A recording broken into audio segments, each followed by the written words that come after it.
My question is to the Prime Minister. The Prime Minister's cruel hoax of a budget offers cash-strapped Australian families 70 cents a day in 15 months' time. Prime Minister, when Australians with a mortgage are $50,000 worse off under Labor, isn't this a budget for the next 5 weeks, not the next 5 years? Call to the Treasurer. Thank you very much, Mr Speaker. It hasn't dawned on the Shadow Treasurer that he's asking that question on the same day that he voted against tax cuts for every Australian worker. Now, if the Shadow Treasurer genuinely cared about cost of living pressures and living standards in our economy, he would have voted for our tax cuts, but instead he voted against those tax cuts, Mr Speaker.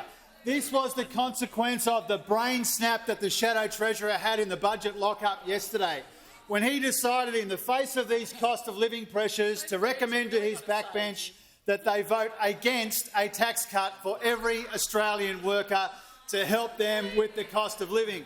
And that's why they're all looking at their phones and looking at their shoes, Mr Speaker, because they know once again that the Shadow Treasurer has been found out and he's been found wanting, Mr Speaker.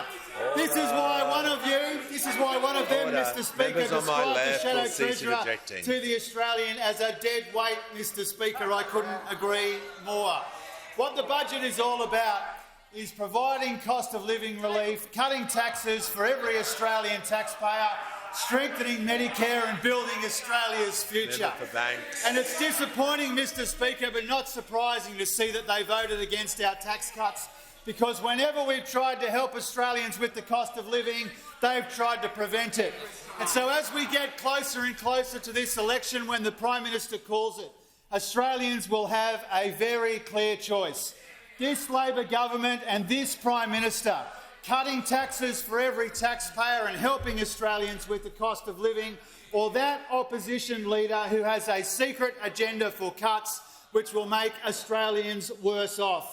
As the Prime Minister said before, and I couldn't agree more, this opposition leader wants to cut everything except taxes for workers in our economy.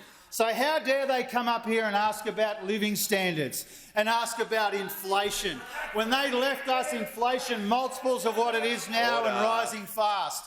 And we've got inflation down, Mr Speaker, very substantially together as Australians. Now, Mr Speaker, another reason, in addition to the brain snap vote against tax cuts in the parliament this morning, the other reason that this question from the Shadow Treasurer is characteristically ham-fisted is because we got new inflation data today, actually, at about 11:30. And what that shows is inflation is down again. Headline inflation's down again. Underlying inflation is down again. It is a fraction of what we inherited from those opposite. So spare us the lectures about inflation and living standards. If you really cared about the cost of living, you would have voted for our tax cuts. Instead, you voted for higher taxes on every Australian worker. Well done.